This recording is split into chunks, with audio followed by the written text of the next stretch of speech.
Hi Monique, how are you? I'm great, Paul. Very good. I'm back home in Vancouver after a 2-week visit with my mom, and it's nice to be back in my own bed again. Yeah, I I bet. love mom, but Yeah, absolutely. And it's nice to have you back on the program. Obviously, last week you couldn't oh, make it, so it's nice to have you back here. thank you very Oh, much. I believe we're live, but here we go. Some people, if you just comment, guys, let us know we're live. It's good to see everybody. Yeah, we're like, hi, everybody. Hi, Carol. Carol's here. That's good. We're definitely live. That's always a slight panic whenever we press that live button in case we don't go live. But it's good to see everybody coming on. Hi, Donna and Sandra. Brilliant. And for those of you that are watching through the group or through a different group, sometimes you have to adjust your settings. I hope, is that Wendy? Hi, Anna. But they'll just come up as Facebook user. I mean, we'll keep an eye on that as well with names, just so if you're asking a question later, we know who is talking. Hi, Sai. Hi, Leanne and Stephanie. Great to see everyone coming in tonight. So we've got a really good guest tonight, Monique, haven't we? We certainly do. And I'll just do a bit of an introduction Yes, please. Before we let her in. Yes, Her name please. is Sharon Farber. She's from United States, and she's a healer and award-winning artist, which I've seen some of her work as an artist. It's fabulous. A medium, a teacher, and an author. So she's written a wonderful book that we'll talk about today. Sharon's a lovely down-to-earth lady who specializes in teaching mediums to beginners. Or mediumship to beginners. So these are people that are just starting out. Sharon developed her own mediumship through study as opposed to a birthright, and now offers support with an "I can do it, so can you" attitude. I love that. Yeah, she provides an encouragement and guidance to those who didn't even know it was possible to become a medium. Her book, Choosing to be a Medium, explores what mediumship is and isn't, and helps you to learn its roots in spiritualism and practice useful techniques such as setting intentions, raising your vibration, and smudging. Get your questions ready for this one, especially if you're looking to enhance your own development. This is the lady to listen to. This is the lady to talk to. Shall we bring her into the stream? Absolutely. Here she is. Hi, Sharon. Hi there. Hi, Paul. Hi, Monique. Thanks so much for having me. Oh, you're very welcome. Yeah, it's a real pleasure. Thank you, Sharon. Thank you. One of the things that we do, we always ask those guests that come on, we always like to know a little bit about them and their backstory. We'd like to know how it all started for you, Sharon. How did you become a medium? Okay. I've been massage therapist healer for 31 years. And so I worked with energy a little bit, some awareness of guides a tiny little bit, and the energy healing. But then about 12, 13 years ago, someone invited me to a mediumship demonstration, small group in somebody's home. And I said, sure, that sounds like fun. No intense desire to do this, just like, yeah, that sounds interesting. I went. The woman connected with my close friend, my firstborn dog, and I saw how healing it was for everybody. And I was just amazed and thought it was wonderful. I invited this medium I had a massage center at the time, so I invited her to come do small group readings, which she did once a month for about a year, and I was the host, so I got to experience more of it, a few more connections, and see how wonderful the work was. And then somewhere around there, I was like, I want to do this. And everybody said, oh, I thought you had to be born that way, and I didn't think it was something you could learn how to do. And I said, well, I guess I'll find out. And I read books, took classes, a workshop here and there, got my first connection, and was like, oh my God, I can do it. And that first connection where I got 4 pieces of information from somebody's father gave me the encouragement to, I can do this. And then I just put all my energy and passion into it for the past 10 years because that's what I wanted to do. And now my niche is helping other people learn to do that. Yes. Yeah. Sorry, Monique. Oh, yeah. Well, what's great about what you're doing is is that you're helping others, in particular, not being aware at all that they could do this. And, I've often said that everyone can be a medium. Everybody has the mediumistic ability, but the fact that you're actually alerting that to people, that's fabulous. Yeah. Thank you. Yeah. It's my passion. I also teach people who are mediums who've had this spontaneously for decades and help other people. But it's just that little niche of the people who I didn't know I could learn to do this. Do you think I really can? Will you help me? And that really excite me and I find really fulfilling. I enjoy helping everybody. Wonderful. Yeah. So go ahead, Paul. We're kind of chomping at the bit to ask you lots of questions tonight, Sharon. Yeah. So going back to your beginnings then, it's not, we get a lot of mediums on here that have experiences as children. Was that not yours? You just came into mediumship later in life, so to speak, or was you sensitive as a child? No, I have your basic amount of intuition. I dabbled with some tarot cards a little bit. I threw the I Ching a little bit. I kept a dream journal for years, but that's it. And then in healing, no connection with spirit people, no spirit guides talking to me, nothing like that. And then I had this experience and said, wow, I want to do that. And so I started from zero. I started with a clean slate and learned how to do it, which it makes it helpful to teach other people who are starting from the beginning. Yeah.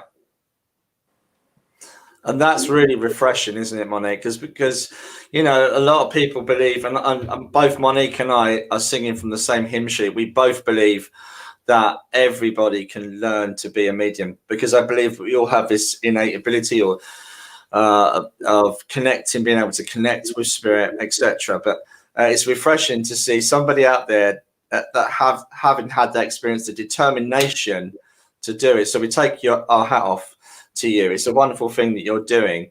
And even today, myself, I've had 2 people say to me, oh, I could never do this. But yes, you can.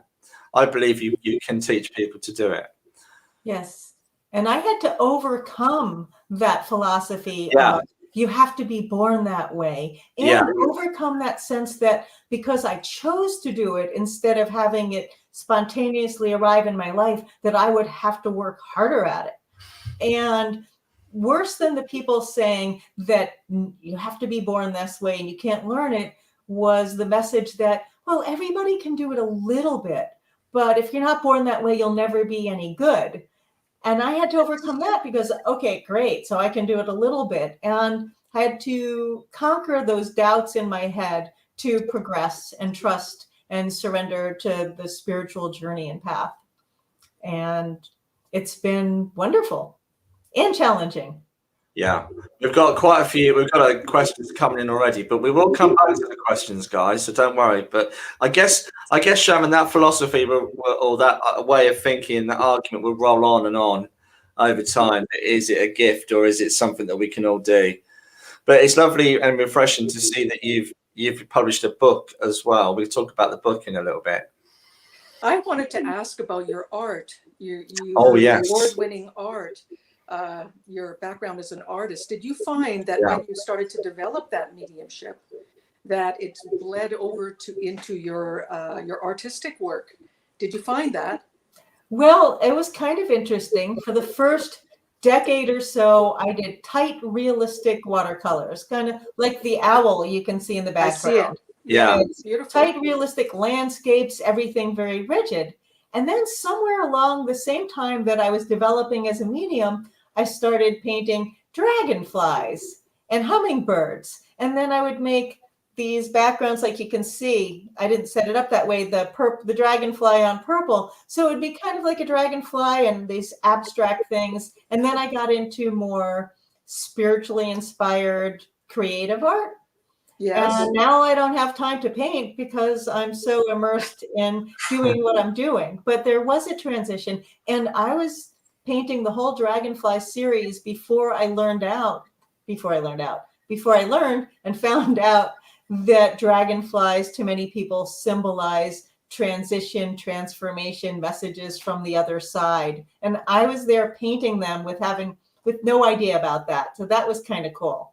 Yeah. That's very cool. And owls and dragonflies happen to be two of my favorite animals. I'm always seeing an owl when I'm in meditation. So there's got to be some symbolic thing behind that. But I can see they're extremely talented.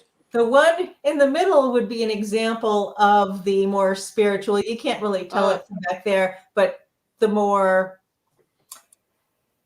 inspired, take your paint and see what happens, as opposed to here, let me spend 50 hours doing a landscape. Yeah. Okay.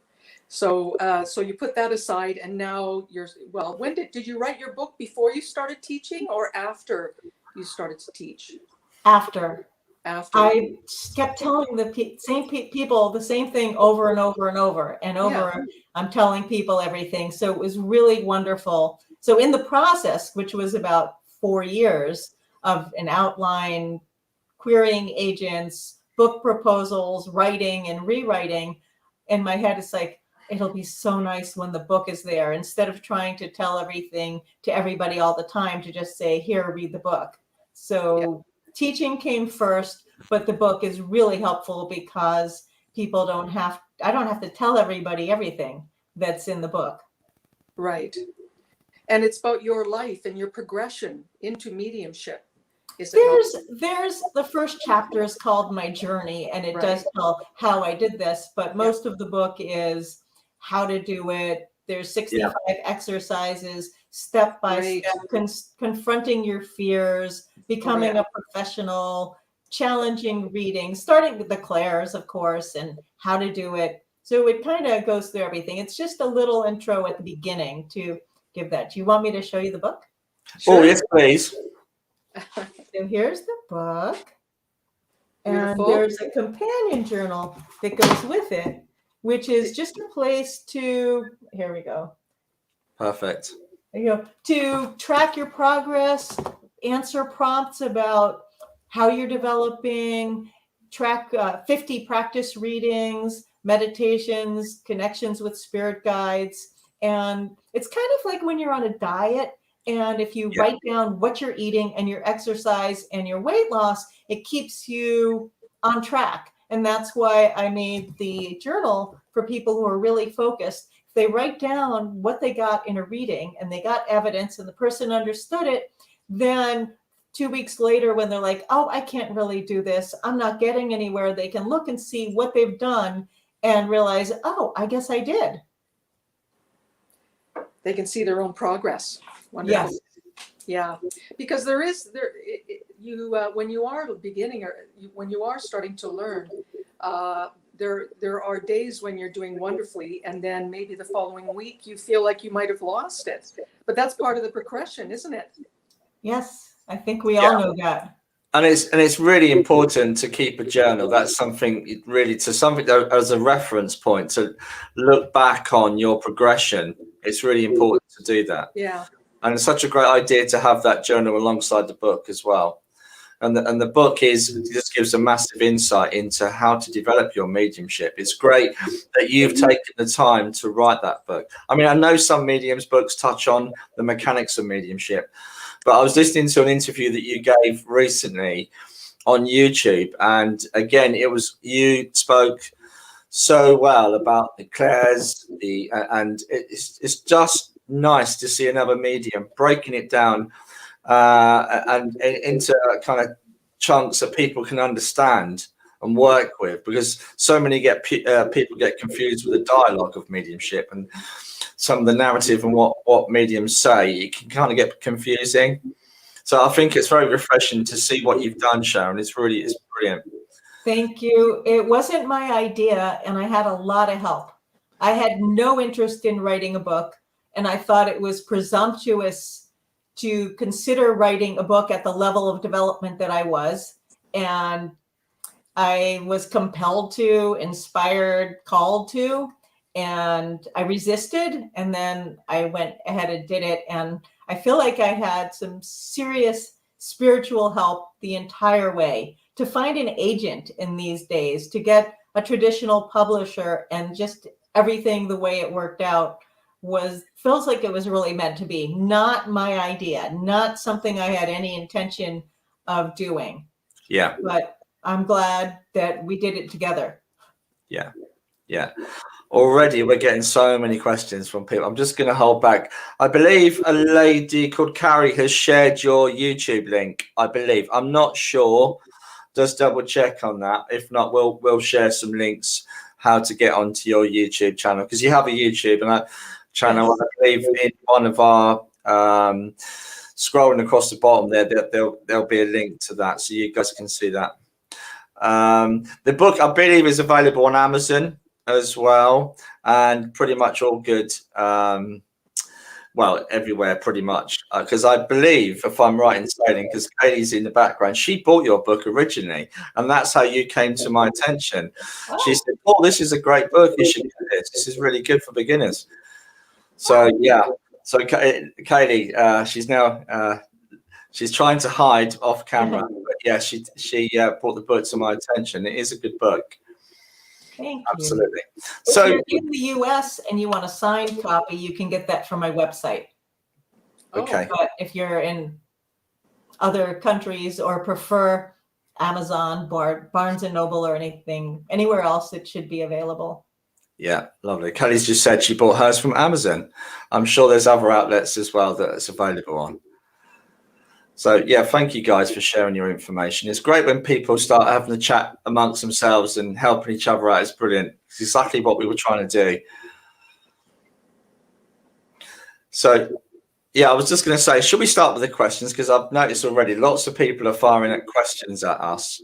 And I think we should start with the questions, because I have a funny feeling, Sharon, we could be in for a long evening of questions. Okay. Everybody, there's a lot of people on here that are developing their ability. Did you want us to read these questions out to you? Would that be easier, Sharon? I'll read this one. Okay. Why is it that I can connect to past loved ones for others, yet I cannot connect to my own? Is it because I don't need confirmation that there is an afterlife? I think it's because it's a lot easier to read for other people, because you can get validation. You get connections, information, evidence, and they say, I understand, and you know that you're doing it. I still don't get validated connections with my own people. I might be thinking of somebody and seeing pictures of them, but how would I know that I'm not just imagining them? I mean, picturing them, because I know them. It's kind of like being your own psychotherapist, trying to give yourself a massage. I find that, except for some people who started this path with the spontaneous connection, like say with their grandparent or somebody close to them that passed, and that's how they get started. For most mediums, it's 100% easier to give connections for others than ourselves. And it's not because you don't need confirmation that there's an afterlife. If you're getting readings for giving readings to other people, you're going to know that. It's just that it's harder. Yes. Yes, definitely. Would you? Okay. Would you like to read this one, Paul? Yep. Okay. So again, it says from Facebook user. Hello, I got downloads that I'm supposed to tell people what I feel. So I've been doing so. I've been on my own journey, learning more about my gift that I have. My grandmother was I'm assuming that's healer, and I was born on her birthday. I'm not sure what the question is within that, to be honest. Yeah, I don't hear a question. No, I don't hear a question in that one. That's okay. There's another question here. How do you know if you've connected with spirits? Is it something very obvious, or can it be in multiple ways? That's a good question. Yeah, that is. You know you're doing it when you read for other people, like starting off with free practice readings, and you get information that you couldn't possibly know any other way about spirit people you don't know. And the person you're reading for, who's called the sitter, says, yes, I recognize that person. Yes, that makes sense. If they cry and are emotional about it, or say, oh my God, that's even better. But you know you're doing it because people can validate it for you. And mediums work in different ways. Some people see, hear, feel, know, taste, smell. So that can vary. But the part about getting evidence to validate who a person is, their personality, character, memories, and essence is what you're doing. And when they understand that, the sitter understands that, you know that you're doing it. Wonderful. Yeah. Awesome. This is another Facebook user. Is mediumship part of my path? I've been practicing for about 2 years, and I feel I have progressed some, but I let the doubt come in, and doubt is always a problem, isn't it? Right. Nobody can tell you if mediumship is part of your path. That's your decision. And if you want it to be part of your path, if it inspires you, feeds you, and you're excited and you want to do it, then it's part of your path. And I think it's giving away your power to go to somebody and say, do I have abilities? Am I a medium? Am I something else? If you've been working on it for 2 years, you must have had some success, so you know that you can do it. And if you want to pursue it, put even more time, energy, and passion into it, and you'll progress.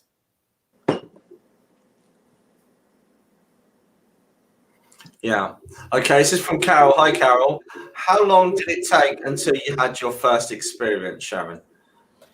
By experience, I guess you mean until I had my first validated contact. Yeah. A few months. 1 3-hour class, 1 day class, lots of books.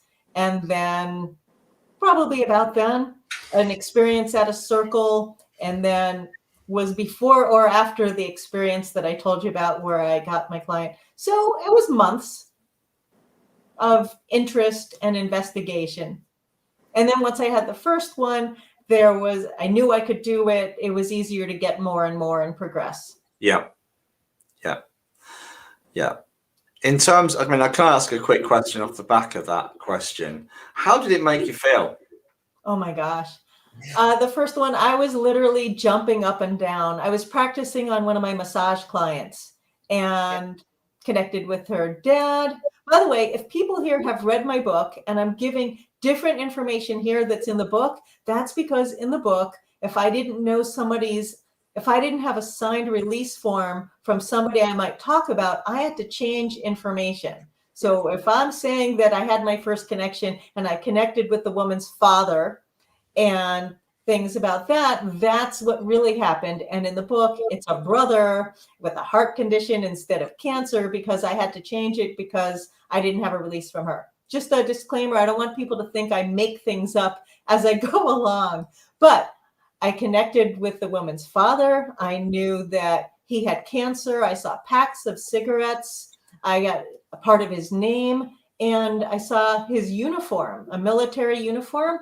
And then when she told me that not only was he in the military, but she had his uniform and was looking at it the day before or 2 days before, that's when I was jumping up and down. Because for me, that was like, I can do it. And she thought I was nuts. She said, I've never seen you like this. And I said, I just did this.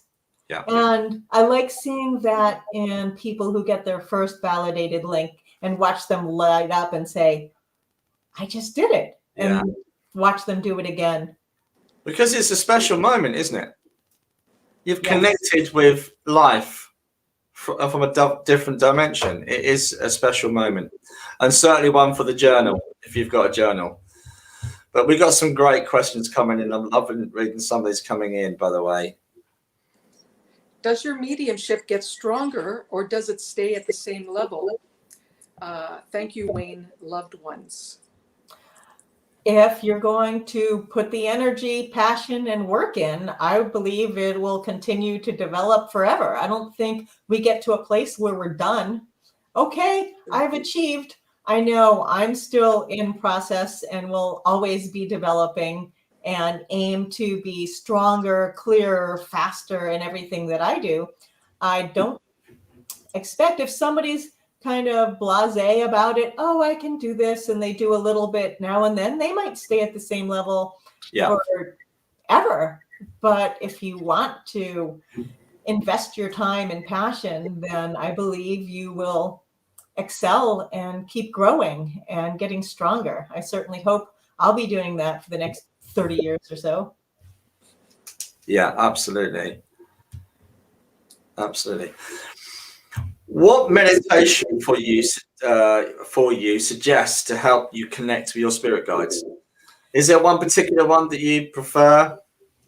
Well, this might be a little controversial, but I think this idea that you need to connect with your spirit guides and meditate in order to develop your mediumship is just a little bit overrated. I have wonderful spirit guides. I trust them. I feel grateful, and they're with me.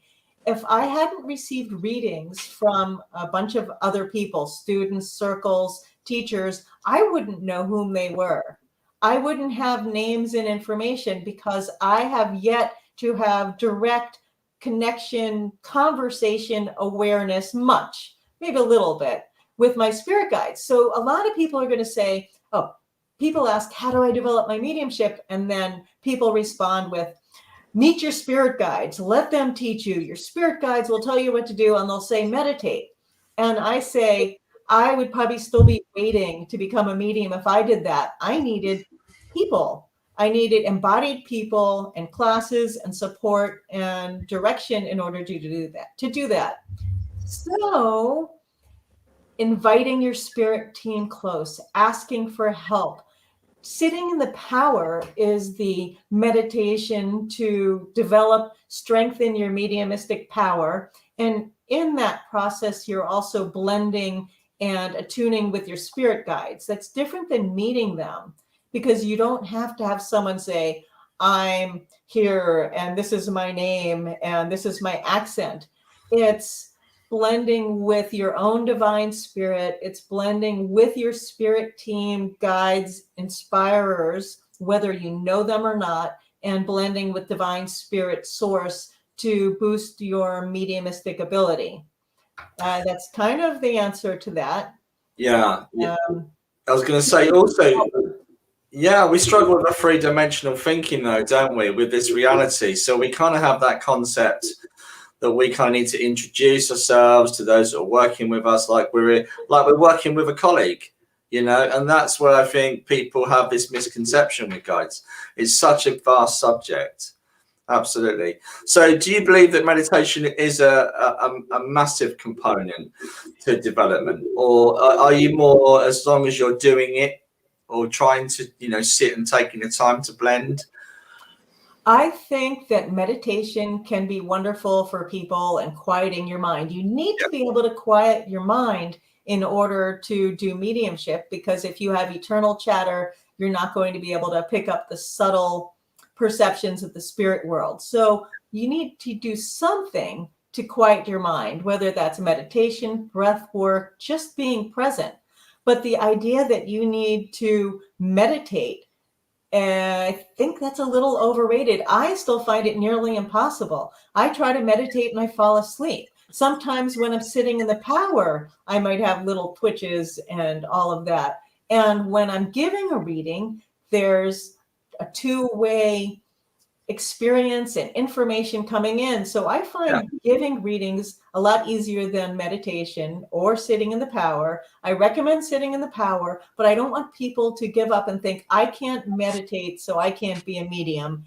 And the idea that if you meditate every day, you will become a medium, I don't believe that. I think it might be supportive, but I think what you need to do is learn how, get some support, and then give couple hundred free practice readings, and actually do it is how you become a medium. Reading for people who want you to read for them. That's the number one suggestion I have. Yeah.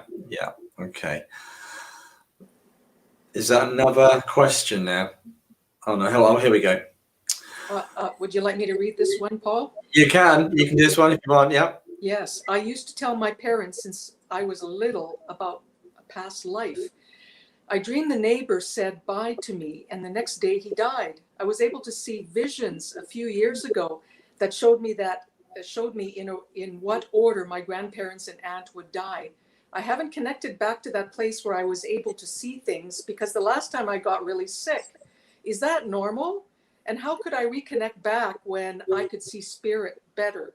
Nowadays, I don't even see physical manifestations of spirits or things. Okay. So, yeah.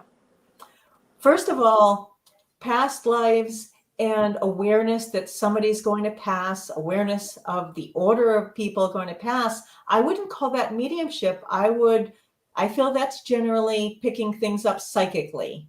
And there's a lot of things you can pick up psychically that might have to do with people and spirit. And I don't feel that it's necessary to try to go back to where you were when that happened. Don't worry about where you were when it happened. And also, there's probably no evidence that you were sick because of what happened, because there's no way to really know that. So my suggestion is to start here and move forward. Educate yourself about mediumship. Take steps to connect with spirit people for others. Once again, people tell me, I've had students that take a beginner class and then they want a mentorship session and they say, I haven't been able to do it. And I said, how many private readings have you done? How many practice readings have you done? And they say, I haven't done any. And I'll say, well, how are you trying to learn to do mediumship if you're not trying to give a reading to someone else? And it's kind of like trying to learn to swim without water. You want to learn to swim, so you watch a video of swimming, you practice some breath, you strengthen your arms. Unless you get in the water, you're not going to learn how to swim and put it all together. And if this person who just asked the question, if you want to develop your mediumship, don't worry about where you were a couple years ago. Start at the beginning, learn some basic mechanics, set your intention, trust, have a sitter, learn what to look for in connecting with spirit, and then just go for it. Start fresh, new, and make it happen. Yeah, absolutely. Okay, one here from Carol. Did you pick one person to follow to learn things from, or did you learn from various people? Good question, Carol. Various teachers. And various teachers, most have been tutors at the Arthur Findlay, almost all of them, except for one beginner teacher, are tutors at the Arthur Findlay College in the UK. I've gone there 3 times, and they go to a school in New Jersey and do a lot of work teaching there. I don't want to follow one particular medium. Everybody has different styles and strengths, and I have had and still have fabulous teachers, and I suggest you find teachers that resonate with you. And if there's something you don't agree with or feels right about a certain aspect of their teaching, embrace what you do feel is supportive from them. And if you have a teacher that says you should only study with them, like I had one at one point, briefly, very briefly, you're only allowed to study with that person, I would run, because take what you can from other mediums. And that was a little weird. I was literally walked to the door and thrown out of a class because I said I had a mentorship with a medium that this woman had mentioned, and that I signed up for my first Arthur Findlay class. I was thrown out of her ongoing class because I chose to study with other people. So that's a little weird, I think. It might be old school spiritualist. You have one teacher and you only work with them. Benefit of a doubt that could be old school, but it didn't work for me. I suggest feeling whom you're drawn to, and multiple teachers is fine. Yeah, I totally agree with that, Sharon. So that, I don't know what happened to that lady, but I was always taught, just go with what you feel is right. You know, don't always. And the gentleman that taught me, we've been very lucky to get on as a guest soon, taught me a lot actually. But he always used to say, don't just stick with me. Go and out there find other ways of learning. Stick to what feels right to you, and you pretty much can feel it. You know, trust your intuition. Trust your guidance, absolutely. We got some more great questions. Oh, there's a great question here from Lou Kirk. Okay, what's smudging? I almost ask you to get rid of that part in the blurb about smudging, because I wrote that 5 years ago. Smudging is when you take something like white sage and you use it to create an atmosphere. The idea with smudging, and the reason I put it in the book, is because A, it's supposed to help people connect with ancestors and spirits used like that for thousands of years.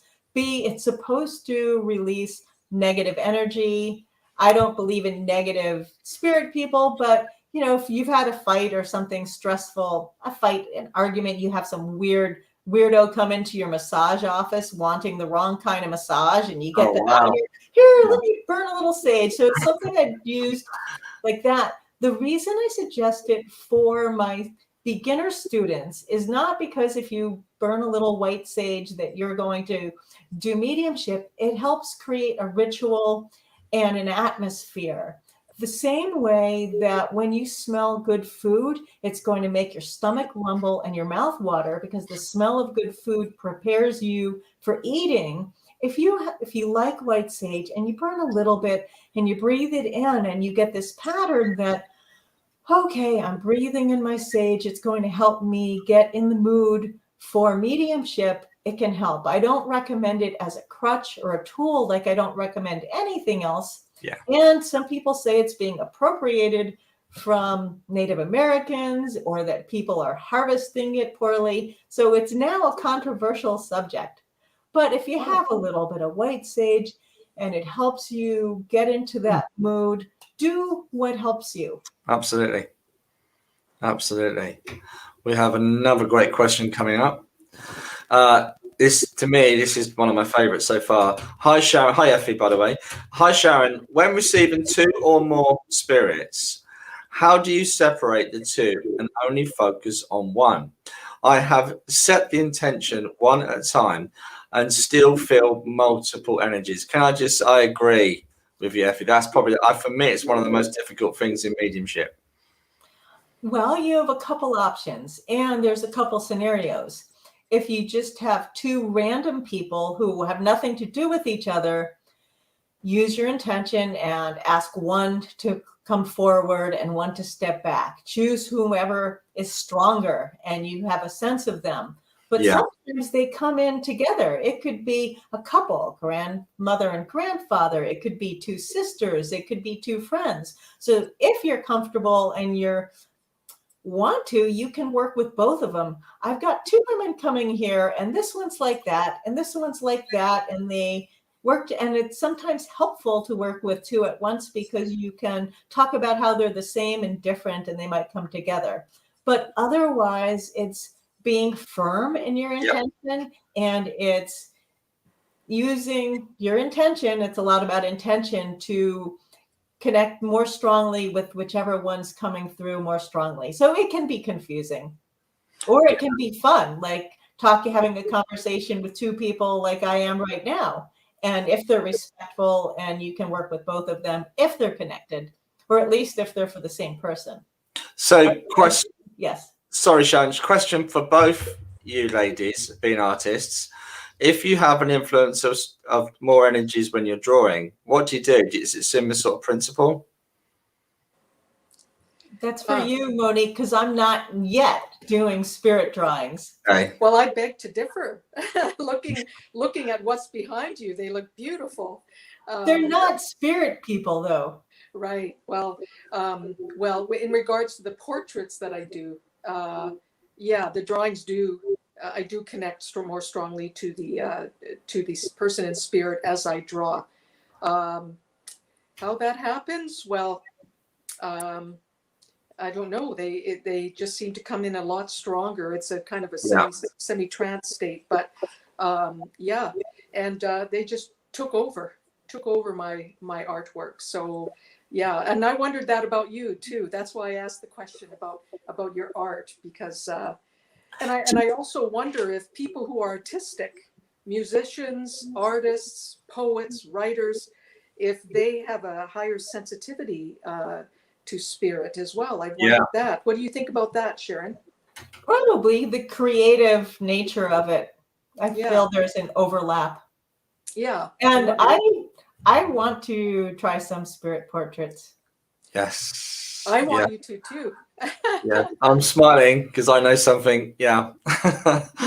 Yeah. So, it's going to happen. Definitely. Oh, another question from Carol. Do you want to read this one, Monique? Sure. Do you have any spirit guides, and how did you get one? Did they pick you? That's a good question. Yeah. Carol, and in my understanding, our spirit guides pick us. We don't pick them. I have the idea that they pick us. A main guide will pick us probably before we're even born, be with us throughout our whole life. I believe there are other spirit guides that may come and go for portions of our life as needed. And yes, I have spirit guides. Some have been validated by other people, including in drawings, information, description. And I do think that it's not the major aspect of becoming a medium, and I know at least one wonderful medium who doesn't believe in spirit guides or doesn't feel any connection to them. She works with God, spirit, and she's a great medium. And then other mediums are like, I have my spirit guide and they do this and that. I'm in the middle. I trust them. I ask for help before readings. Okay, spirit team, help me to be present, help me to bring love between the worlds and stay in the power.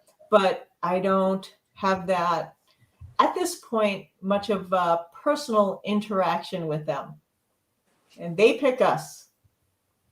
So I suppose it's not out of the question for somebody to reach out to somebody in the spirit world and ask them to be a guide.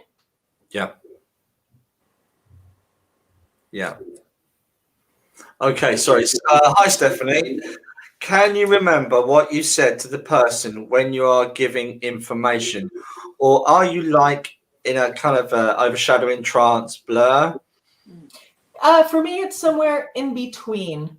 Some things, I don't remember a lot of it. And then somebody will ask me about a reading later. Remember this and that. And it's kind of a blur. I'll remember highlights. Yeah. I gave a reading a couple weeks ago and there was, I guess I shouldn't say it, something specific when there's something unusual. Actually, I'll just say it. It was a grandmother who was held captive. Okay. So I'm like, that stayed in my mind. So out of the whole reading, I don't remember anything else about saying this woman, and she wasn't allowed to share her feelings. And I really felt that she was restricted and all that. And to find out when the reading was over that she was literally held captive by her family. Highlights stay in my head.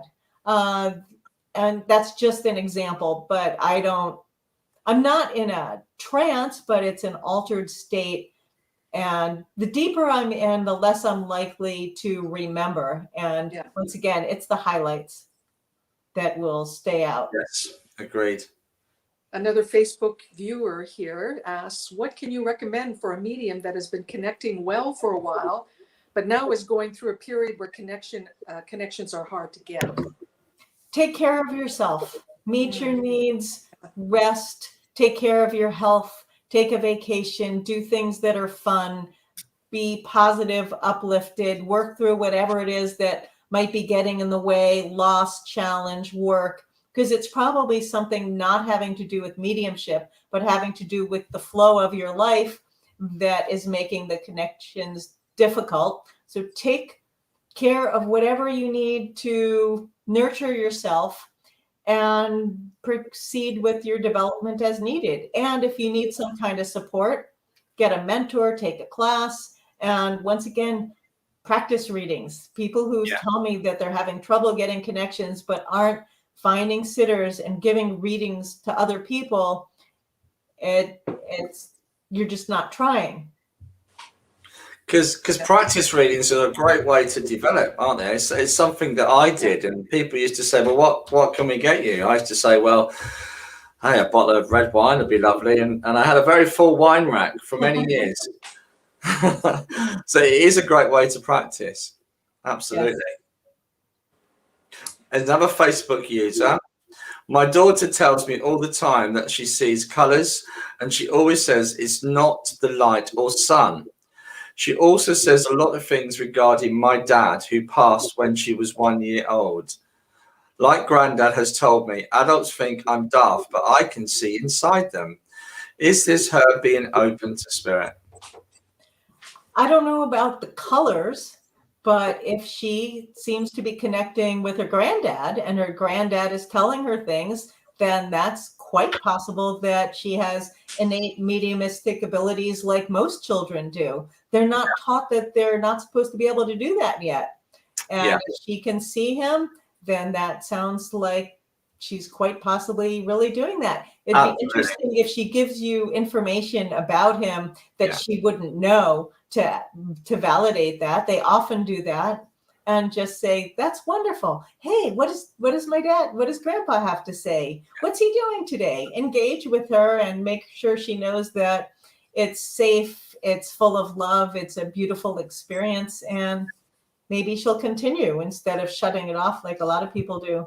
Great advice, Sharon. And I totally agree with that, because it's really something that children should be nurtured if they're having that experience. My own daughter used to say to me, Daddy, you're glowing orange, or you've got some green, Daddy. So, and she doesn't remember, but around the age of 4, she started talking about colors around us. So that's really interesting. And I tried to nurture that. So I'm hoping she'll come back into this kind of work one day. So yeah, sorry, I'm just waffling. I'll shut up. Sorry, Carol. Carol's asking another question. When you set an intention, should you direct it to a certain spirit? For example, angels, spirit in general, or just a great archetype, I would imagine she means. I exclusively focus on mediumship. So I'm not talking about angels. I'm not sure if the great architect is another way of saying divine spirit, but I set my intention, help me to get a strong, clear connection to a significant, recognizable loved one in spirit for the person I'm giving a reading to. And there's different aspects. Help me to bring love and peace and healing. Help me to get beautiful, evidential messages. It's using my intention, asking for help to connect directly with the spirit people for the person. And it's not specifically about angels or certain spirits or anything. It's help me to connect with this person, or if I'm doing a demo, help me to connect with significant recognizable loved ones in spirit for the people I'm reading for. It's all about what I'm doing, not who I'm connecting with. Yeah. Yeah, good answer. Okay, is there any more questions, guys? We just run out of questions. I'm sure there's not. I'm sure there's lots more. There's more questions that I want to ask as well, if not. Oh, we've got nothing. So I don't know whether we've just run out of questions or not. But yeah, so Sharon, is there anything, because I've asked this with other mediums as well, but is there anything you would change from your development that you would do differently if you were starting out today? Obviously, read your book, clearly. What I do now is give people the support I didn't have. Mm-hmm. So I would have it differently, but I still don't know how I would have gotten what I needed at that time. The closest I had to a teacher for the first couple years was a medium who lived 3 hours away. And I took some classes and I invited her to Connecticut. Her name was Rita, not was. This is Rita Berkowitz, and she's in the Boston area last I checked. And I could send her an email once or twice a year. I had no spiritualist church. I had no mentor. I had no one taking me under the wing. But if I could do it different, I still don't know how. 10 years ago, I would have made that happen. And now there are more possibilities for people. There are more teachers, programs. I don't know if there are more churches, and now there's Zoom. Yes. Now there's online teaching. When I started, we didn't have that. I couldn't find a circle. I started a circle because I couldn't find one.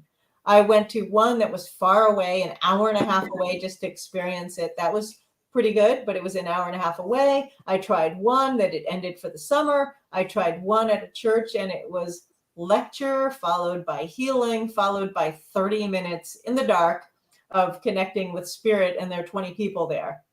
Yeah. So I had to create my own circle. I'm sure that whatever I had to do was perfect for my journey to help me get where I am now. Yeah. But I don't know how I would have changed it. But I was certainly eager for more support than I had. Yeah. Yeah, absolutely. That's why I give people and I provide for people what I would have wanted to have.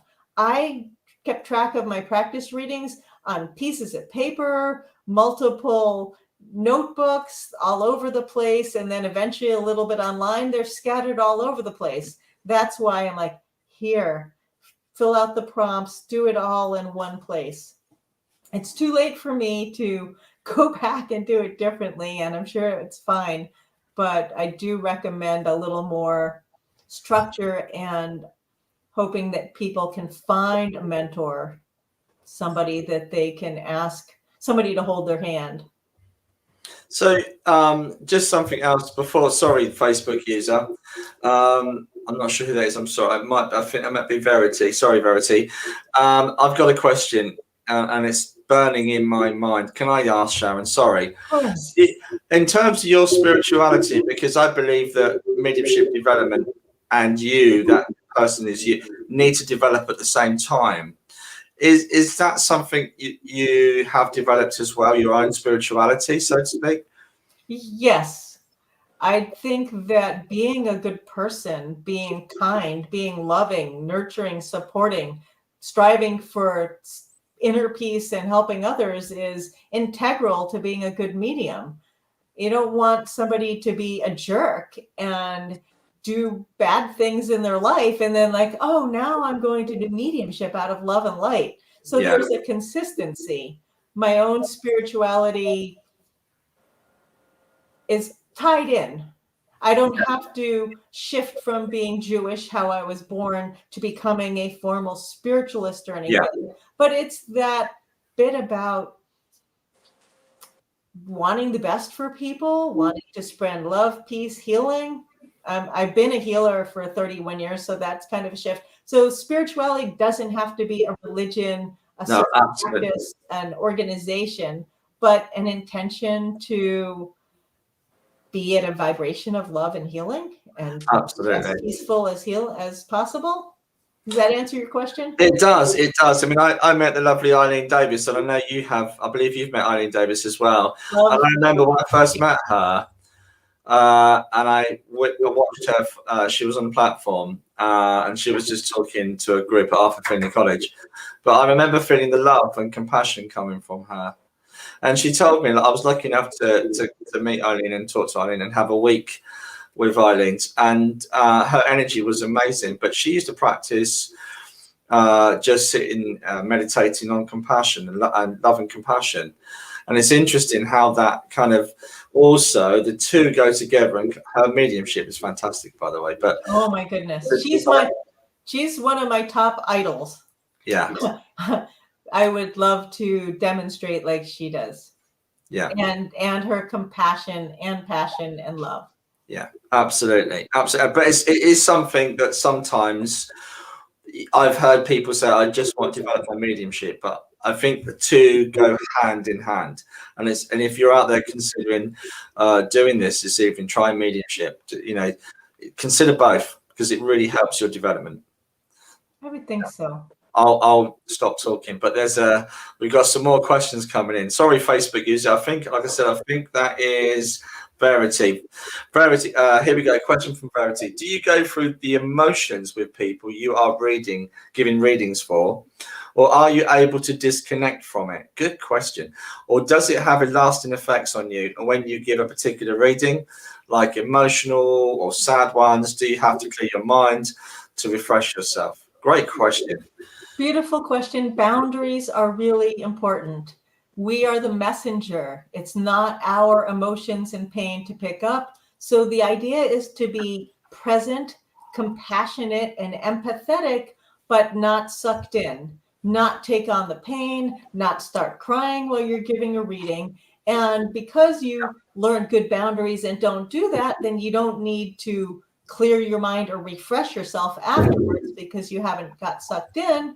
Although you finish your reading, you might want to do something grounding and refreshing anyway. So it's not a bad practice to refresh and ground yourself after giving a reading, but ideally you stay within your boundaries in this beautiful place of being present and supporting, so that you don't have lasting effects from particular readings. I work with my students on this. People will sometimes get emotional, and I have to remind them that the spirit person is, if they had a tough time, challenging passing or life, that they're showing information from when they were alive, because that's how they'll be recognized. But this person is now in a beautiful place of healing and everything's right. So if they're crying about the person in spirit, like I've seen people do for, say, children, I have to remind them they're fine now. And then sometimes they're too engaged with the sitter. And sometimes, like in circle, the sitter's fine. The sitter's been hearing from her child for 4 years. She's a medium. She's good. And I have a student who's connecting with the child and crying. And I have to say, the child's in a beautiful place. And look, her mom is good with this. She's healing and all that. So this is your own issue where you're being triggered by the pain and getting caught up in it. I encourage boundaries where you can express the emotions, you can empathize with your sitter. And I've had a tear leak out now and then. That's okay. But what you don't want to do is start sobbing and have your sitter have to take care of you. Yeah. And you don't want to finish a reading and have any residual. You're the messenger. It's not your emotion, your pain, your issues. You're there. You strong, supportive, loving, compassionate, empathetic, but don't take it on. Long answer. Good answer. Thank you. Thank you. What do you say? This is Effie. What do you suggest are good sitting in the power meditations to purchase? There are a multitude to choose from. Who are you recommending for sitting in the power meditations? I would start off with not purchasing any. Tony Stockwell, who is a lovely medium. I took a 5-day class with him. Tony Stockwell has an 11-minute sitting in the power medium. Sitting in the power meditation. I've obviously forgotten how to speak. Tony Stockwell, 11 minutes, YouTube free, sitting in the power. Yeah. He's got a beautiful voice. It has music, and he explains why we want to sit in the power and how it works while he guides you into it.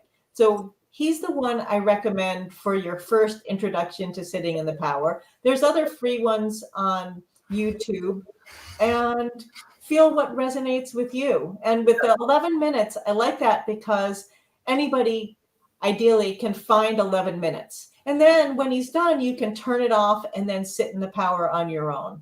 Yeah. It's a good starter one.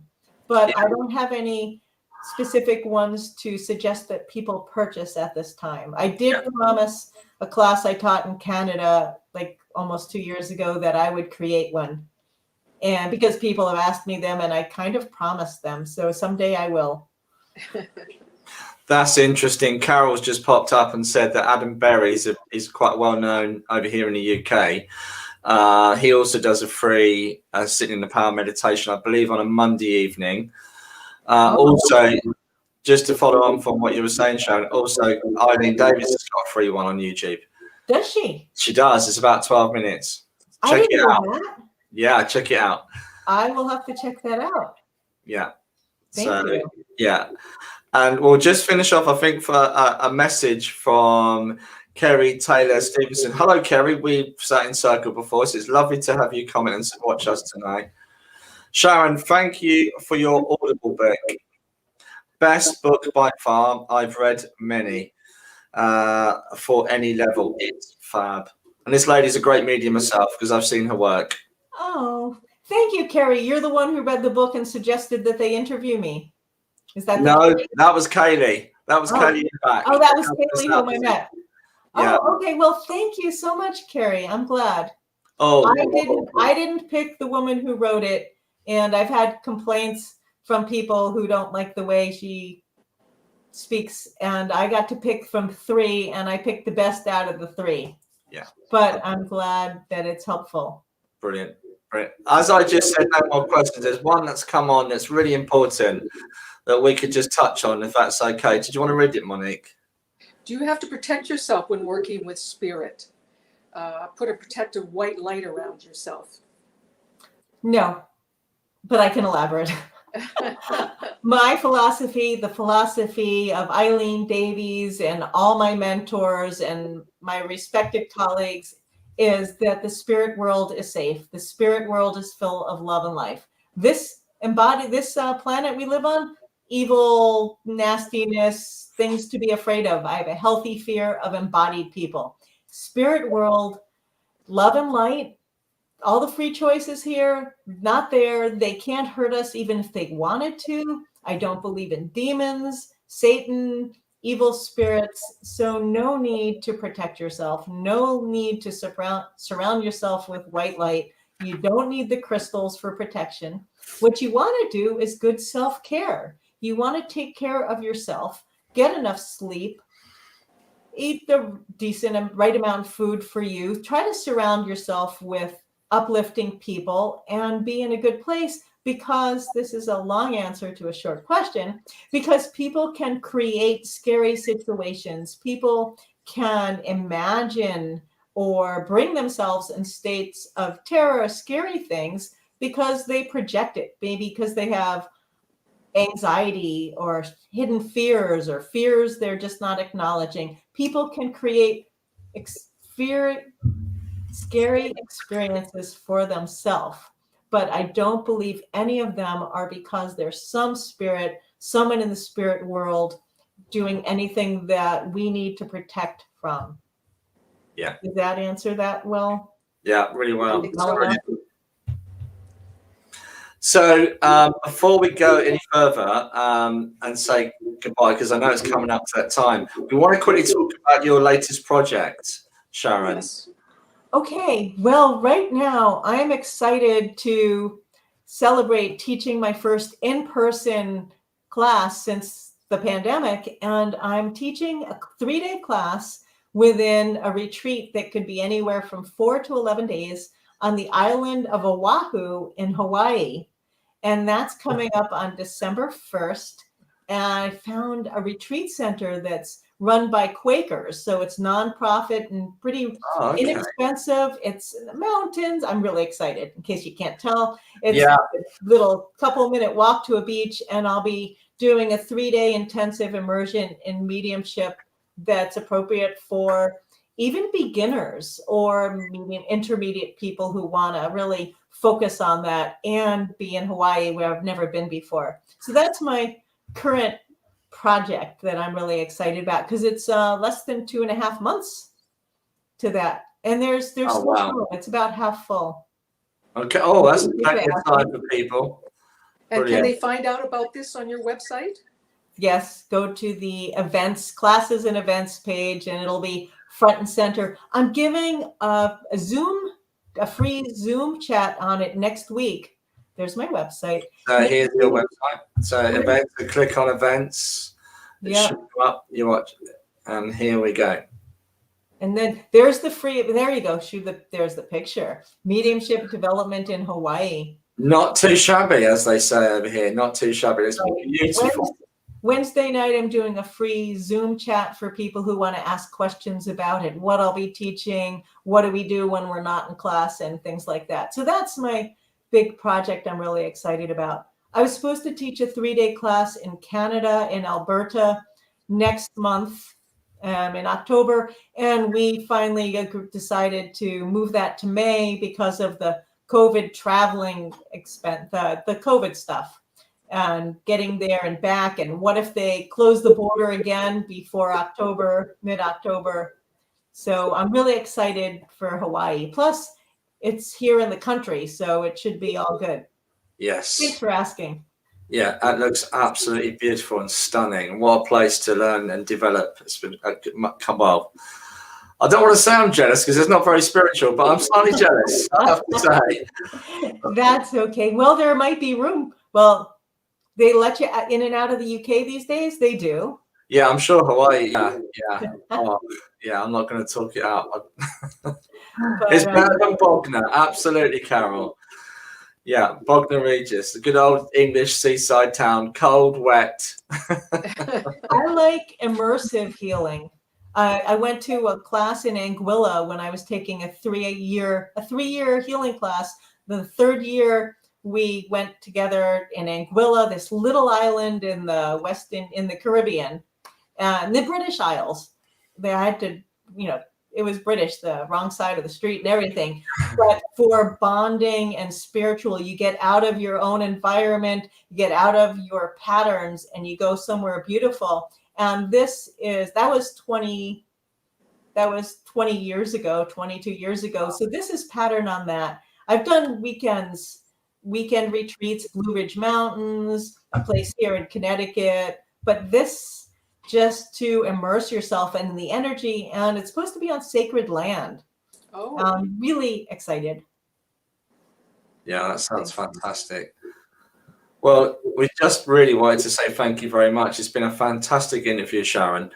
This will be available for those guys that are going to watch on catch up on YouTube, and it will still be embedded into our Facebook groups. So please go along and have a look. So I believe Zoe come on and said she'd missed it, but if you've got time, Zoe, quickly go in and have a look. It's well worth it. Well worth it. Thank you so much, Paul and Monique. It was a lot of fun. It was wonderful meeting you. It has been. Yeah, and thank you for coming on. It's been brilliant. Thank you. Brilliant. Some great advice as well. Thank you ever so much. Before you go, though, Sharon, just before you pop off, yes. Can you have a look at the comments and scroll down, and can you choose a name? Sorry to be a pain. It should be on the right-hand side. I only have our comments. I have our private chat. I haven't seen any of the comments unless you put them up there. Oh, okay. You can ask about them at the beginning, but I don't see them. Okay. Are you going to have me choose one to answer? Well, what I'll do then, what I was gonna do, because we give away free reading. It's Monique's turn this week.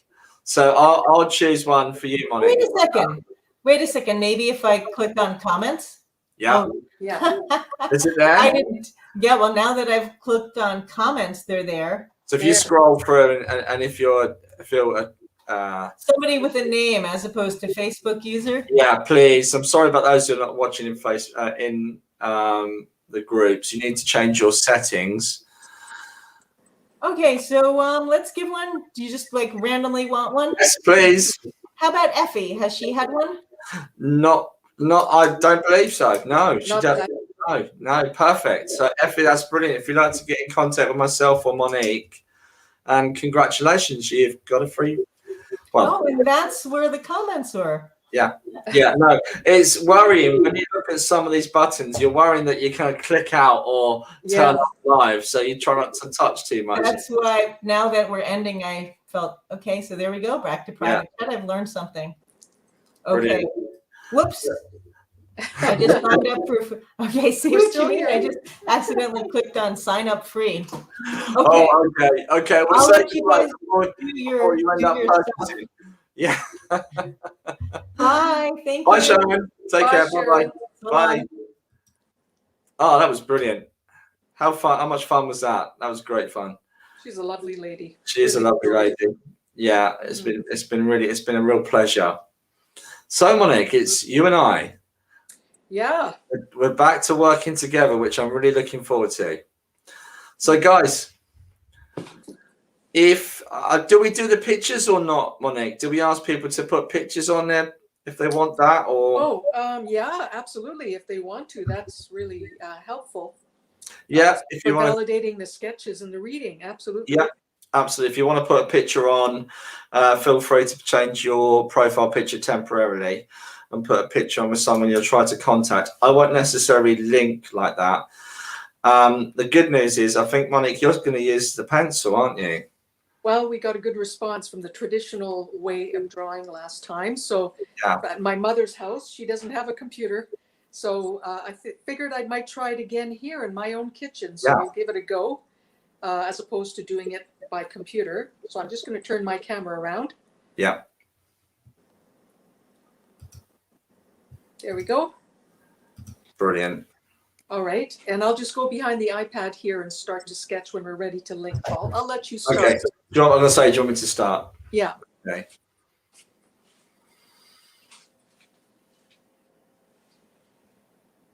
It's that moment in mediumship when you go, oh, I've not actually got somebody. So let me just feel into this. I can actually sense somebody around me. So I'm just going to connect with them. Okay. Right. Okay. Straight away, I'm picking up a gentleman. As I asked him to come closer, he really flew in. So this gentleman has a really strong energy. I'm very much aware of his energy. I'm also, he's making me aware of his build. He is around 5'10" and quite a thick set man.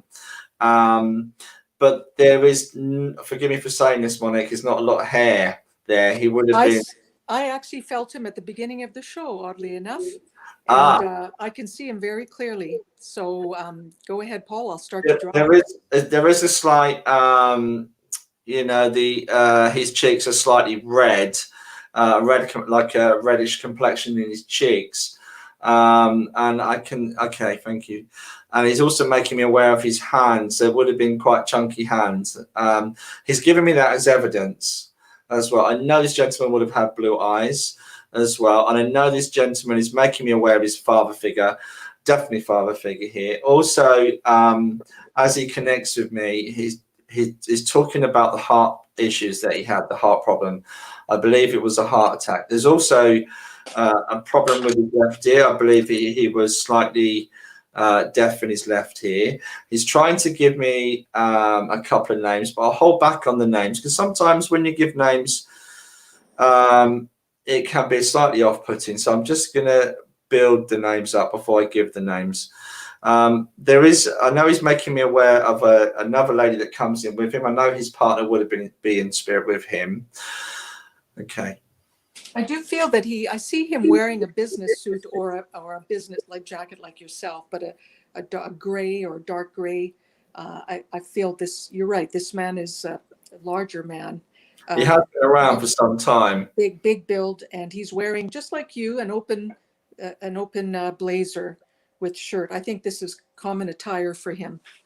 So. Well, there was also he's making me aware of heavy, large black shoes. Oh yes. Because sure. when he came towards me, when I asked him to come closer to give me to connect better with me, I could hear that he would have been quite a heavy walker. You would have heard him walking across out of the room or into the room. He had that. It's almost like a force for this gentleman, a power that I'm picking up. I'm also, yeah. I love those eyes, Monique. Mm-hmm. Yes. Are you getting a feeling for where he's from, Paul? Yeah, see, I'm getting mixed messages, but I do feel I'm leaning more towards the UK. Okay.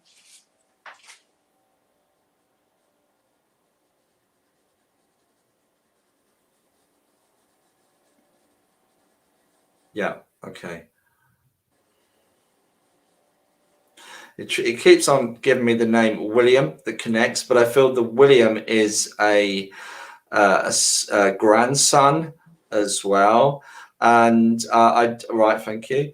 I also know this gentleman, there's mountains and hills. He's making me aware of a farming connection as well. But I feel that this, okay, thank you.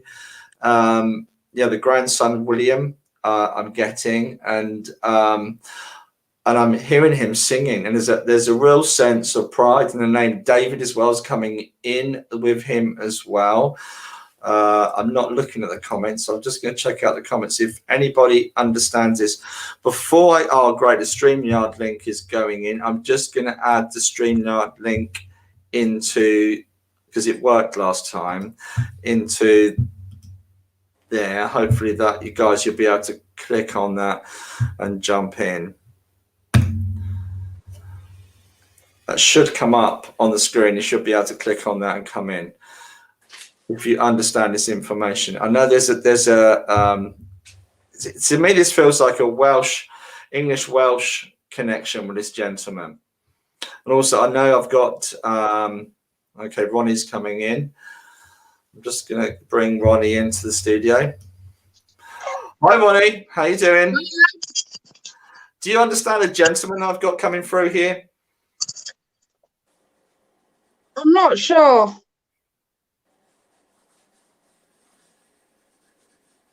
Okay, I'm just going to keep going with the evidence. I've got a kind of Welsh-English connection with this gentleman. He would have had a heart attack. There would have been heart problems with this gentleman. No. Okay, it's not ringing any bells. Oh, sorry. I thought you was coming in because you understood this. No, I was just I couldn't see the link. Okay. Sorry. Okay. That's all right, Ronnie. It's nice to see you. So anyone can understand this information, just jump in. Okay, yes, potentially my granddad. However, David is my granddad, cousin. The name David links to him. Also, yeah, my granddad died of heart attack. That could be for you then, Stephanie. But there is definitely a Welsh connection with this. But again, he keeps making me aware of his boots or shoes and really a strong man and really walking into the room, you would have heard him. Okay. Yeah, okay.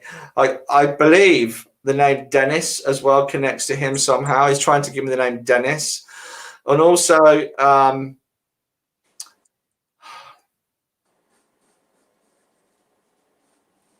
there's some kind of connection with Petula, or so really, okay, I'm getting mixed messages with that because I keep seeing a flower, but I believe it's also a name.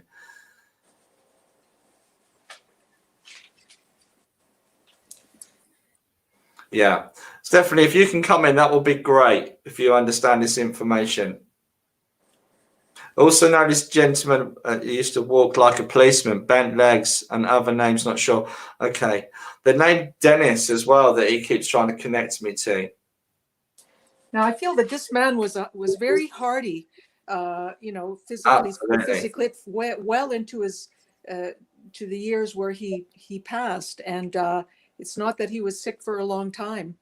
A very strong, healthy man, and then yes, it could be, as you mentioned, the heart may have given away, but a big solid fellow. That's what I'm feeling here. Yeah, and yes, Helen's just asked me a question because I've got Helen and Katie helping in the background. I'm sorry, Helen, but would you understand the information with some of these names as well that he's trying to give me? Because your dad's been through a couple of times before, and what he does, he kind of tricks me sometimes because I know you don't always want to hear from him at this particular moments, but he'll give me information that I don't know about you, or he'll try to. He lived in St. Dennis. Okay, I'm hearing issues, the heart. Okay, Helen, I'm sorry, Helen, I'm gonna have to bring you in. This could be you. All right. You're on camera. Hello, Helen. Hello, everyone. Hello. No, I'm not. No, you are live. Do not swear. You're live on Spiritual Talk. So there's a real singing as well about this Welsh connection as well. It's giving me the singing, hearty singing. Would you understand him singing, this hearty singing? My dad was always singing. There's no Welsh connection other than geographically close to Liverpool. Okay. I've also got Steph coming in here. So I'm going to bring Steph in. This could be interesting. So I'm just going to keep going, you two. Hi, Steph. Hi. I'm going to keep going with this information and we'll see who can take him. It's also making me aware that his partner would have had, and I'm sorry to be cliche about this, she would have loved her cutlery. She would have had a cutlery collection. There's plates and it's blue and white, I keep seeing. Cups and saucers, and it's a memory. And I'm seeing a Welsh dresser as well. Would you understand this, Stephanie? From my mum, she, my nan used, because they didn't have a lot of money, she took quite pride in the stuff that they did have. Yeah. But do you understand the farming connection as well? Yes, through previous readings from yourself, I then learned that on my mum's side there was farming connections. Lovely. This might be for Steph. I'll keep going, Helen. I'm going to keep going. Does the picture resonate though? Have you seen a picture of him? Also, the name William, the Hick has given me again. The name William. Yeah, William was my other granddad. Okay. Well, that really resonates with me. Okay, Helen's just dived out, so it doesn't connect. Again, I keep getting the heart, because I can really feel the heart blockage. I do feel this gentleman would have probably had angina as well. Would you understand that? Can you find out? Ask. I do feel there's a lot of pressure around the heart it's making me aware of. He would have been carrying some weight as well. He would have been a thick-set man. That's really important. And it's interesting you made a comment about the way he walked. Did you want to explain that? Because that's how I hear him, this really funny walk, really heavy. When he used to walk, he used to sort of walk like a penguin, but bent legs, if that makes sense. And he used to sort of walk around like that with a stick. But it would have been quite heavy because I can hear the sound of him walking as he walks behind me. Yeah. Okay. He's trying to give me a name that sounds like a petulia, or I know it's a flower. Is it a flower? But he's trying to give me this name that sounds like a flower, and I feel like it's wrong, but it's right. That's a really unusual thing to say. Okay. So whether it's a flower and it's a person, whether he called his partner pet, I'm not sure. But it's petulia, pet or petulia is trying to give me as well. Can you take the picture? How wonderful is that? That is good. Yeah. It kind of shows. I don't know. It's a bit of a mixture of both my granddads together. That's interesting.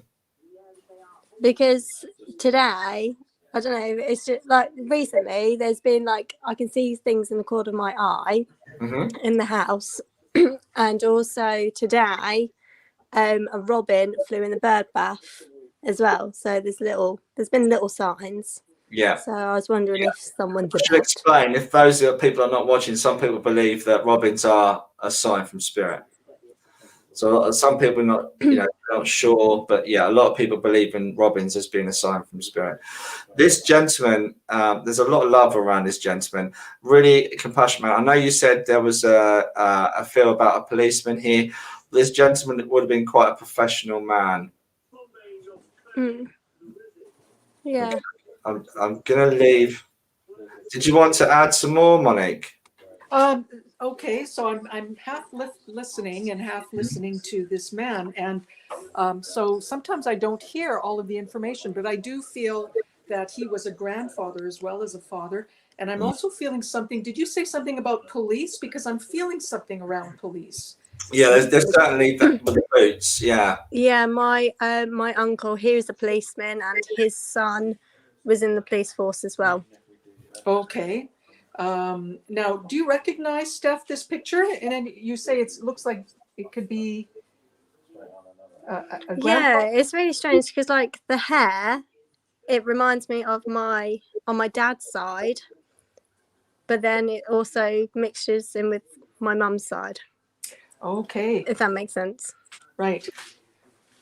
Well, Paul's right. There's a great deal of love coming through from this man, for sure. And, but he's making me aware of the house. Did you ever visit the house? Have you ever seen the house that he used to live in? Yeah.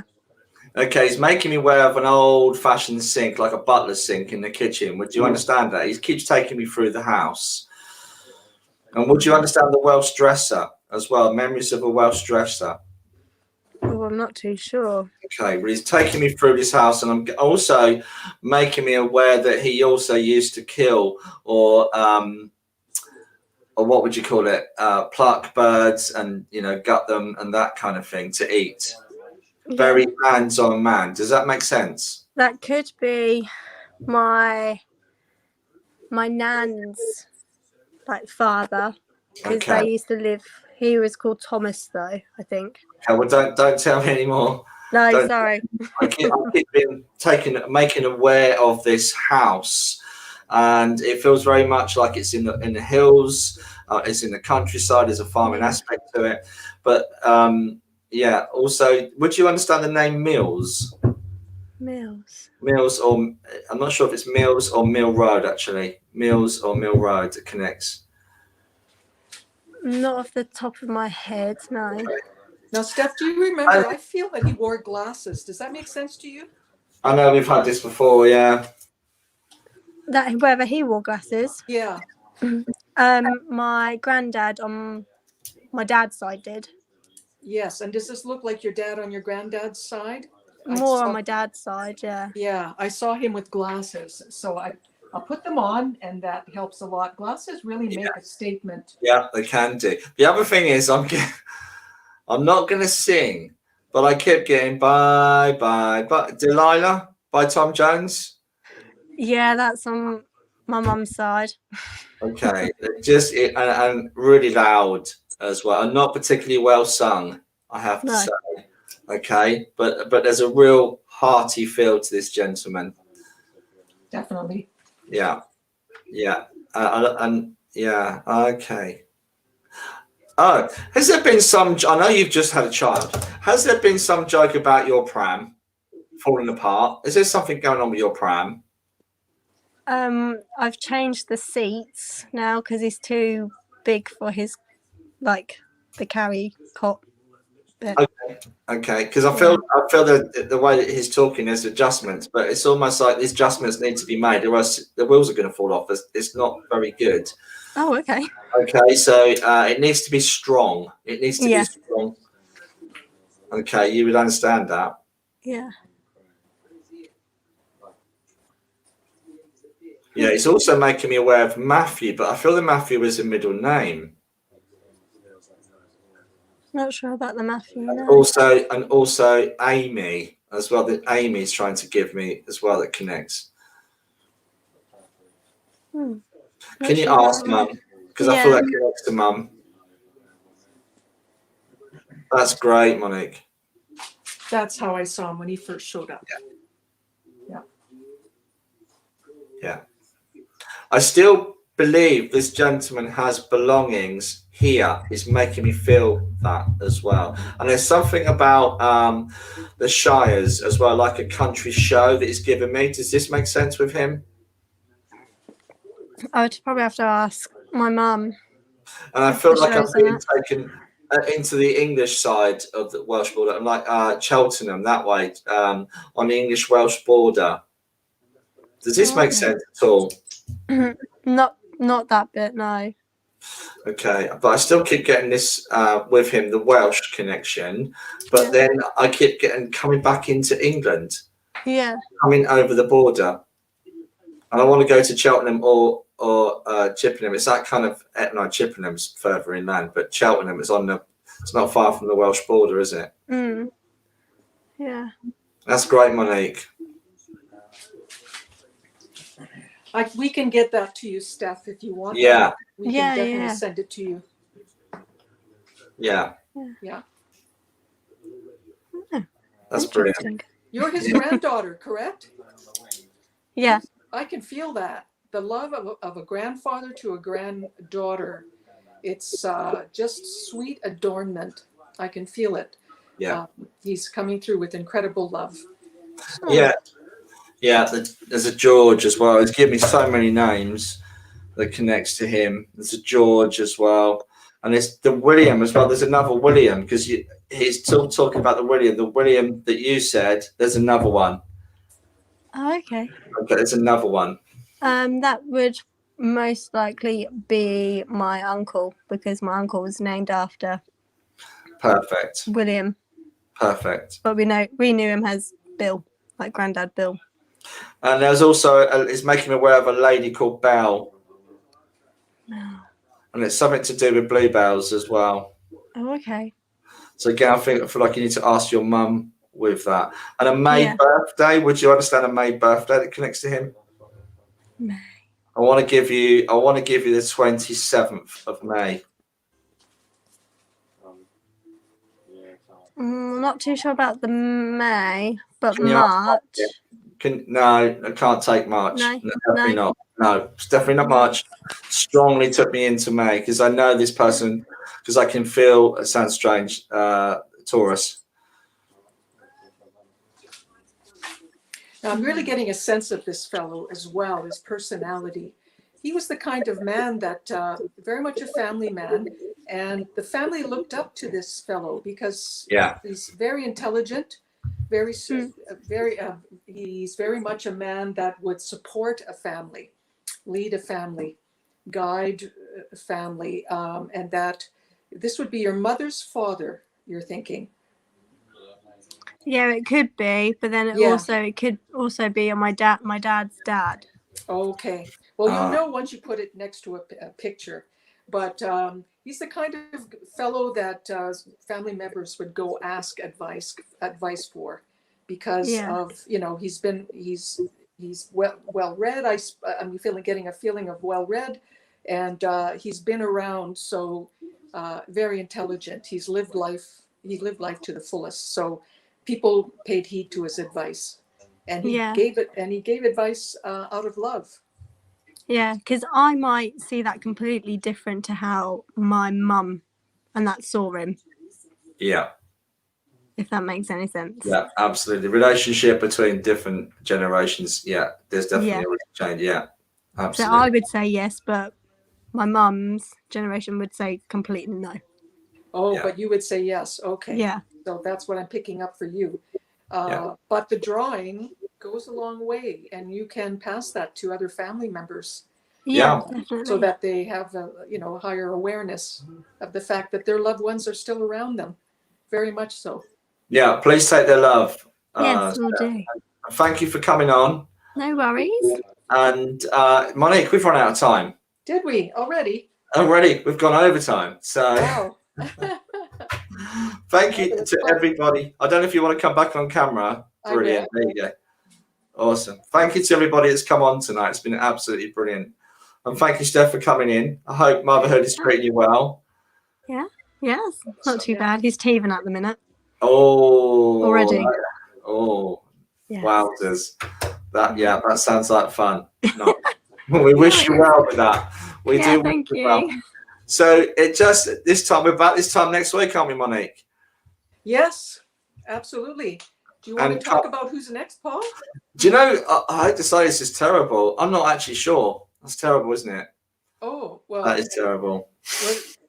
We didn't keep track this time. We've been so busy. No, we've had to share a diary, haven't we? Because we've got so many people coming in. We've got so many guests that are about to come on. It's fantastic. Yes. So watch this space, everybody. Look out for the adverts.